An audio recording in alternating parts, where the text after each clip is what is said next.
salam sejahtera. Bertemu lagi di Awani Pagi bersama saya Nala Huda. Bertemankan rakan setugas Gigi Ahmad dan kami di Awani Pagi membawakan realiti rakyat, tumpuan khas mengangkat suara rakyat dan realiti kehidupan mereka akibat COVID-19. Untuk rakyat, anda boleh menghubungi Astro Awani dan untuk kepimpinan, Astro Awani akan memberi peluang kepada setiap wakil rakyat yang anda lantik untuk menyuarakan realiti di kawasan anda. Dan ekonomi juga penting. Oleh itu, dari sekecil-kecil usahawan mikro sehinggalah perniagaan gedung besar, ini platform untuk anda suarakan isu dan inovasi yang diperlukan. Setiap masalah, segala kegusaran akan kami bawakan di Astro Awani. Segmen realiti rakyat hari ini di Awani Pagi bermula sekarang.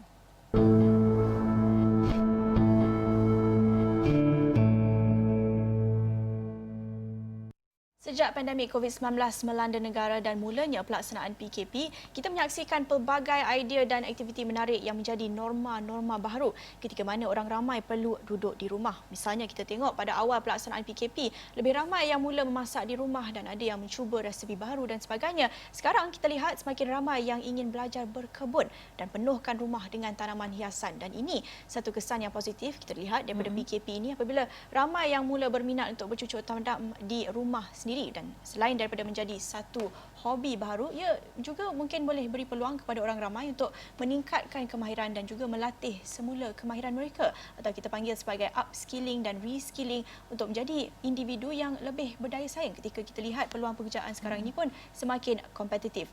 Namun mungkin buat warga bandar mungkin ada kekangan sikit untuk berkebun ini dalam ruang yang sempit dan ada banyak lagi cabaran lain. Jadi pagi ini kita nak bawakan beberapa tips untuk anda serta juga perbincangan tentang peranan berkebun ini dalam sesebuah masyarakat. Apa kebaikannya dan bagaimana ia mungkin boleh bantu dalam keadaan ekonomi yang suram ketika ini. Kita terus bersama pengasas kebunbandar.com Izham Alias dan juga Muhammad Rizal Hasim merupakan penyelia kebun komuniti MPSJ Garnet di Puchong. Selamat pagi semua. Terima kasih bersama kami di Awani Pagi. Selamat pagi. Ya. Kita mulakan dengan Izham. Izham, kebunbandar.com merupakan satu platform panduan berkebun yang penuh dengan tips buat mereka yang ingin mula bercucuk tanam sendiri. Boleh Izham ceritakan bagaimana mulanya kebunbandar.com ini dan bagaimana minat Izham tu terhadap berkebun ini bermula? Okey, mulanya pada tahun 2012 saya mula sebab tahun 2012 saya mula graduate daripada UPM sebagai Bachelor in Horticulture. Jadi saya ingin menyumbang kepada masyarakat. Jadi saya tengok, saya cuba Google, tak ada sangat informasi tentang berkebun. Jadi apa yang saya buat, bila saya harapkan orang tulis pasal berkebun, saya sendiri tulis berkebun. Jadi saya pun tulis sejak 2012. Kemudian saya tubuhkan juga satu Facebook group Kebun Bandar Jom Tanam Sendiri yang telah ada 400,000 lebih ahli yang aktif lah. Jadi dari situ saya mula menulis artikel berkurang dalam sebulan sekali. Saya akan tulis artikel baru tentang berkebun. Bagaimana kita dapat berkebun di rumah. Sehinggalah sekarang lah. Jadi berkurang 8 tahun lah setelah saya menulis di Facebook tentang tips-tips berkebun di rumah. Baik, bagaimana Izham melihat kepada minat orang ramai sekarang ini terhadap berkebun sejak PKP, terutamanya buat warga bandar? Adakah Izham melihat ini hanya satu trend yang viral sekarang ataupun satu amalan yang mungkin dapat kekal sebagai satu norma baru? Ya, saya tengok pun memang trend ni memang bertambah. Saya orang yang data saya daripada website saya sendiri sejak masuk ke bulan Mac, April dan sehingga Jun ni dia meningkat hampir 1 kali ganda orang yang melawati website saya. Dan juga ahli dalam Facebook group saya, Kebun Bandar Jom Tanam Sendiri, meningkat juga. Hampir dalam, kalau biasa dalam 500 orang sehari join, dia meningkat sehingga 1,000 hingga 2,000 orang sehari join. Dan juga ramai yang share dalam grup Kebun Bandar saya sendiri tu, yang mereka banyak mendapat hasil sepanjang PKP dan mereka mula sedar yang mereka sendiri boleh berkebun. Tak kisah di mana pun, sama ada berkebun secara hidroponik atau di bandar memang tak ada tempat, mereka berkebun dalam pasu. Dan ini sendiri akan menimbulkan satu, bila mereka berjaya, jadi mereka akan, insyaAllah saya rasa memang saya yakin akan jadi satu new norm lah, norma baru untuk rakyat Malaysia mula berkebun. Bagi Rezal pula ya, Rezal mengusahakan kebun komuniti MPSJ. Mungkin boleh ceritakan tentang secara asasnya apa itu kebun komuniti MPSJ ni yang telah diusahakan sejak 2013 dan bagaimana Rizal sendiri mula belajar bercucuk tanam, adakah sukar untuk mencari tanah pertanian itu? Okey, untuk di bandar ni memang sukar. Dan kita kena tengok kawasan-kawasan lapang dan bertanya pada PBT. Keadaan sekarang ni sangat sesuai untuk kita bercucuk tanam. Sebab asas dia kita akan kembali ke bidang pertanian untuk makanan. Kebun ni asalnya saya suka-suka je. Suka-suka je. Akhirnya 2015, 10-11-12 lah. Saya dapat cadangan pada keluarga saya dulu. Ahli majlis PSJ. Mulanya ditolak. Akhirnya 2013 tertubuh kebun ganet. Sebab masa tu negeri Selangor pertandingan bersih bertemakan kejiranan hijau. Masa itulah mulanya asalnya itu. Boleh Reza kongsikan juga di kebun komuniti ini siapa yang terlibat, apa yang dibuat dengan hasil tanaman dan sebagainya. Boleh ceritakan proses penanaman dan juga proses menjual hasil ataupun berkongsikan dengan mereka yang terlibat bagaimana? Okey, asalnya kebun ni saya suka. Maklumlah penduduk di area flat ni. Ini kalau sampai dari kawasan lapang ni, kawasan MPSJ. Penduduk pun kadang-kadang jiran sebelah pun kenal. Alhamdulillah dengan terkumpulnya kebun kami boleh bergaul, bermesra dan hasil kebun pula kita berkongsi-kongsi. Padahal memang tak ada niat pun nak jual kebun lah. Tapi akhirnya, akhir-akhir ni lah. Memang kita pun dah cuba. Memang mendatangkan hasil. Pernah sekali kita orang, saya lah, tembak dalam grup-grup kawan-kawan, kata saya ada sayur. Siapa nak sayur datang. Bila dia orang datang, benda kita tak boleh nak sampai. Proses dia memang agak mencabar lah dari awal dulu. Maklumlah, televisi tanah kosong, lapang, semak. Sebelah kita punya kawasan kebun ni berhampiran dengan kawasan taman permainan dan juga sport sepak takraw, badminton. Tapi itu asasnya saya nak wujudkan komuniti ni. Sebab kebun komuniti ni tempat penduduk untuk kumpul. Selain daripada itu, kita dapat hasil. Agak keterlaluan lah kalau saya kata hasil tu dalam satu keluarga boleh makan RM50 seminggu.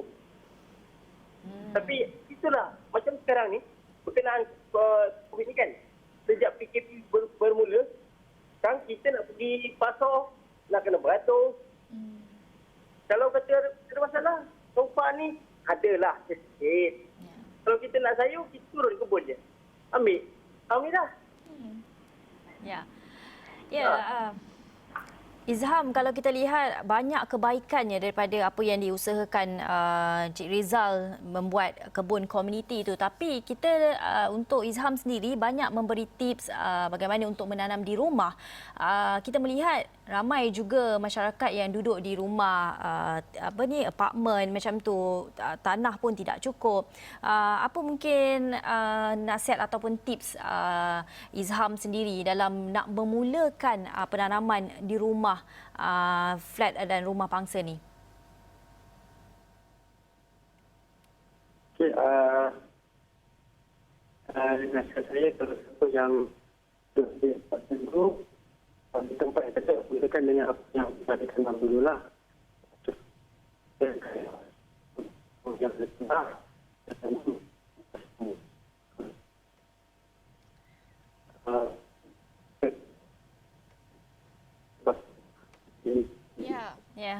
Izham, nampaknya ada sedikit masalah teknikal dengan mungkin Izham boleh tunggu sebentar.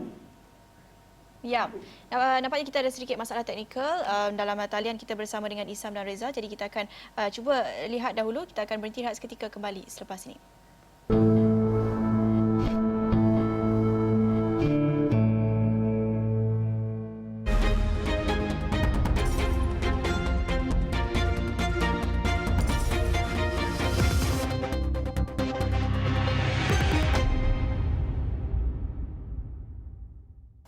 Bertemu kembali di Awani Pagi dalam segmen Realiti Rakyat, masih membincangkan tentang aktiviti berkebun dalam bandar terutamanya, dan kita lihat bagaimana selain daripada menjadi satu hobi, ia juga mungkin boleh mendatangkan kebaikan dari sudut ekonomi. Dan kita tadi bercakap bersama Izham dan Rezal, dan kita nak dengarkan dari Rezal, boleh kongsikan tentang kebun komuniti yang diusahakan di Puchong ini.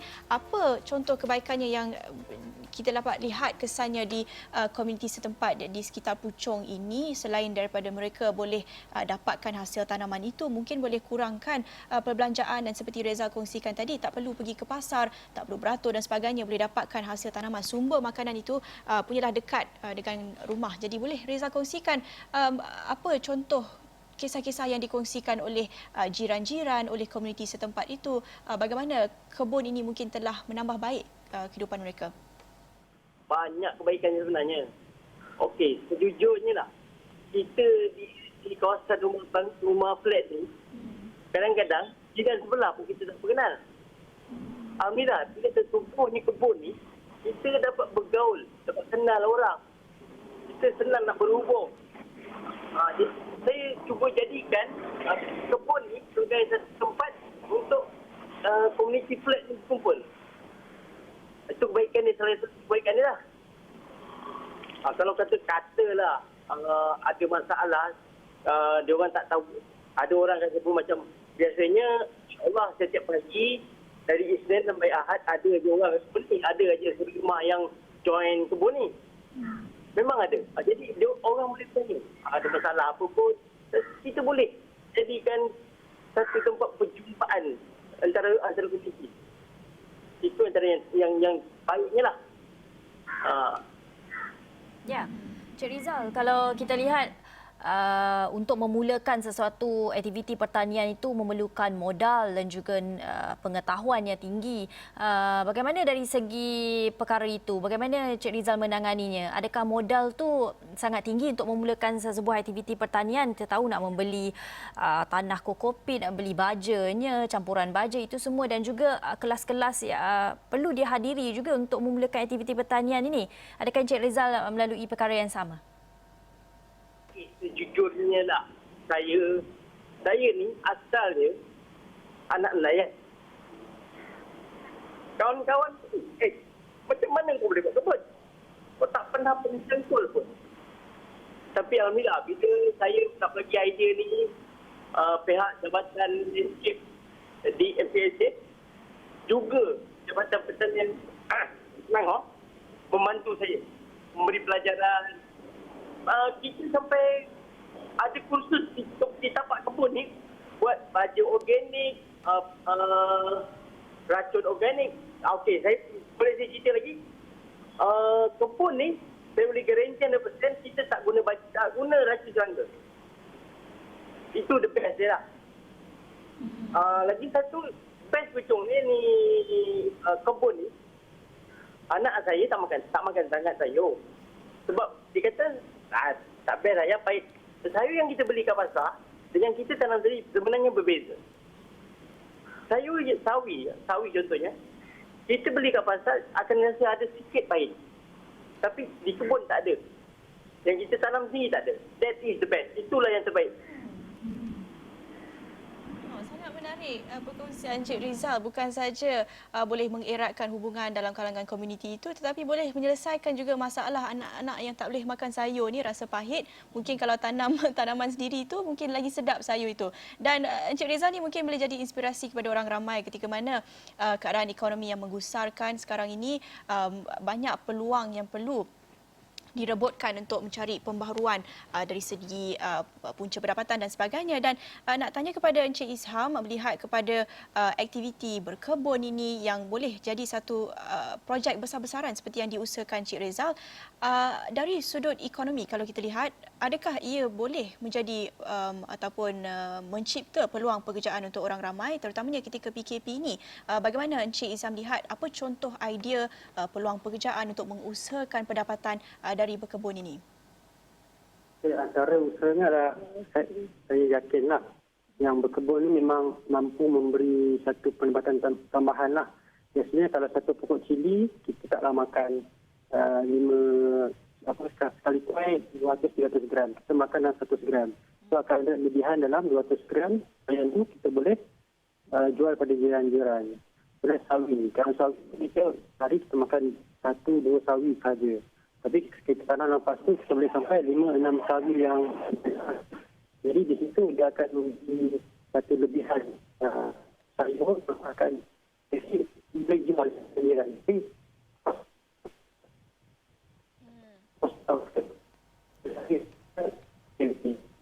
Ya. Nampaknya kita ada masalah teknikal untuk mendengar Encik Izham dengan jelas. Tapi kita akan beralih ke Encik Rizal. Encik Rizal, tips untuk Encik Rizal kepada mereka yang berminat di luar sana, boleh Encik Rizal kongsikan bagaimana mereka boleh tubuhkan kebun komuniti sama seperti Encik Rizal. Bagaimana untuk mempromosikan perkara ini kepada komuniti setempat dan dalam masa yang sama untuk membuka mata yang bahawa aktiviti pertanian walaupun kecil boleh juga menjana pendapatan. Perkara pertama yang paling penting, kena ada ahli kebun yang betul-betul berminat. Bila berminat, bila dia ada kesedaran, kesungguhan tu memang jadi, insya-Allah. Okey, sebelum itu nak tengok kawasan persekitaran kita banyak sebenarnya kawasan kosong. Kita rajin-rajinlah pergi PBT. Tanya dia orang, kawasan lapang MPSJ ataupun mana-mana PBT ada kosong tak? Boleh tak kita nak buat ni, kita buat ni? Sebenarnya kita cuma perlu ke MPSJ ataupun pejabat tanah. Tanya, minta, insya-Allah. Lepas tu dapat ahli. Okey, saya cerita sikit lah. Masa saya mula-mula sekali mengasaskan kebun ni, ahli saya 15 orang. Itulah salah satu syarat yang MPSJ bagi kat saya. Jadi Rizal kena cari 15 orang untuk buat ni. Okey, bila dapat 15 orang, barulah saya jalan. Sampai satu tahap, ahli saya ada dalam 70 orang. Sampai pada masa tahap. Tapi, biasalah kalau dah terlalu ramai ni, dia macam-macam ni. Tapi kita buat secara konsep open. You nak, you follow. Tak nak, tak apa. Dan sekarang, alhamdulillah kami ada dalam 21 orang. Begitulah daripada kita orang share. Modal kita bermula, MPSJ bagi tapak, bagi tanah, bagi benih, apa semua. Kita orang usahakan. Sampailah saya pernah cuba, kita orang tanam hasil labu, solar, labu air. Mendapat hasil. Daripada situlah kita orang rolling everything. Alhamdulillah. Sekarang kebun, alhamdulillah. Ya, Encik Rizal, kalau Encik Rizal kongsikan tadi untuk memulakan aktiviti itu pergi ke pejabat tanah, ke Jabatan Pertanian, ada kriteria tertentu tak yang diperlukan oleh Jabatan Pertanian atau pejabat tanah sendiri untuk kita ni sebagai individu datang mencari tanah untuk pertanian, adakah dia perlukan syarat-syarat tertentu? Okey, saya pada asalnya bekerjasama dengan MPSJ, kita ni kena pergi MPSJ, tanya ada tak ada tanah yang boleh diberi untuk macam ni. Macam sekarang ni MPSJ rasanya ada program bagi yang kawasan-kawasan penampan air kan. Penampan tu kita boleh apply, tanya datang discuss apa semua, tengok macam mana ada program elok. Tapi sebenarnya saya mencadangkan betul lah. Setiap kawasan lapang, daripada tepian lapang satu, bersemak pula. Lepas tu ada pula yang berkaitan dengan taman permainan kanak-kanak. Cuba kita usahakan. Datang ke MPSJ, kita tanya. InsyaAllah, kalau betul caranya, MPSJ tak ada masalah. MPSJ akan bantu dengan pejabat tanah, tengok okey, macam mana buat, macam ni buat. Okey, jalan. Memang baik benda ni. Pada saya kalau keadaan sekarang lah, contoh masa COVID ni kan, banyak masalah. Orang nak suruh tak berani. Kita tempat kebun, okey. Kita, walaupun kita dalam kawasan MPSJ, kita masa PKP kedua, kebun terbiar, kesian kebun. Semak. Tapi alhamdulillah, kita buat surat, dekat PSJ, dekat polis, kita nak minta kebenaran, turun kebun, tak bersihkan kebun. Tapi kita mesti jaga SOP. Jarak penjarakan kan kebun mana tu apa kan. Masa tu sekarang ni alhamdulillah Dalam PKP ni pun tak ada masalah sebenarnya kita tak setuju. Dan kalau ada modal sekali kan, kita boleh adakan kolam, kita boleh beli ikan. Kalau ada kawasan space, kita buat kolam. Kami kat sini alhamdulillah, tapi yelah tak mampu lah nak buat kolam, dia punya modal besar. Macam untuk macam sekarang, untuk masa depan, dan kepala saya dah fikir dah untuk buat sesuatu. Tapi kami itulah saya nak minta NPSJ bantu dapatkan berkelas elektrik. Sebab masa sekarang pun kita dah berusahakan. Kita orang tanam about lebih kurang 300 beg dalam body bag TV. Kita usaha manual. Alhamdulillah hasilnya memang ada. Daripada mula kita usahakan dalam bulan tahun lepas lah. Sampai sekarang setiap 2 hari, 3 hari kita kolek hasil ada je kilo setengah, 2 kilo. Itu tanpa elektrik insyaAllah. Sebab ada ahli kita orang yang agak memang pandai tentang pokok. Saya banyak belajar kan. Baik, kita nak dengarkan daripada Encik Izham pula. Tadi kita dah dengarkan daripada Encik Rizal banyak kebaikan yang mengusahakan kebun komuniti ini, tetapi secara persendirian pula dalam tinjauan Encik Izham sendiri menjalankan kebunbandar.com ini, apa cabaran-cabaran utama yang dihadapi mereka yang baru saja bermula untuk berkebun ini, terutamanya di bandar, dan apa tips-tips utama Encik Izham buat mereka? Saya banyak menerima PM lah, tanya orang cara berkebun. Cara saya paling senang, beli pasu, beli tanah, masih biji benih, siram, 2-3 hari, tumbuh. Itu lebih elok lah untuk kita. Maksud saya, kita mula berkebun dulu. Mula dengan apa-apa saja yang ada di kedai lah. Dia tak ada kos yang banyak pun. Lepas tu, bila daripada, sebab pendapat saya lah, mula dulu, Jangan terlalu banyak fikir. Sebab saya pernah terima satu mesej, dia tanya macam-macam. Tapi 2 bulan kemudian saya tanya, dah buat ke? Belum lagi. So, in the end saya kata, mula je dulu. Lepas tu, barulah kita belajar. Dia kata, kenapa dia mati, pokok mati? Mungkin salah baja. Dan memang dekat website saya, memang saya dah terang semua daripada awal sampai habis. Kalau tak jadi, rujuk balik kenapa. Rupanya terlepas pandang beberapa perkara. Sebab tu saya akan memang tekankan mula je dulu. Beli biji benih kat kedai RM2, itu murah, dalam RM10 je kos. Di situ akan mula belajarlah. Gagal ke, berjaya ke, situ kita akan tahu. Ya, betul. Perbincangan yang sangat menarik pagi ini, dan kita berterima kasih kepada pengasas kebunbandar.com Izham Alias dan juga Muhammad Rezal Hasim merupakan penyelia kebun komuniti MPSJ Garnet di Puchong. Masing-masing berkongsikan tips, nasihat untuk mengusahakan kebun anda sendiri di bandar. Walaupun ada kekangan, ada cabarannya, tetapi ada jalan di situ, dan anda boleh lihat di kebunbandar.com untuk tips bagaimana untuk memulakan inisiatif bercucuk tanam di bandar ini. Yang pastinya banyak kebaikannya kalau kita berbakti dengan tanah, dan macam Encik Izham katakan tadi, mulakan saja dahulu di rumah pangsa puri anda. Kalau anda tak mulakan, anda tidak tahu apa masalah, mungkin apa perkara yang perlu anda tahu di sebalik berkebun dan bercucuk tanam ini. Dan saya kira itu sahaja perbincangan kita untuk segmen Realiti Rakyat ini. Terima kasih kerana menonton. Saya Dija Ahmad Dan saya Nalauda. Kita jumpa lagi. Bye.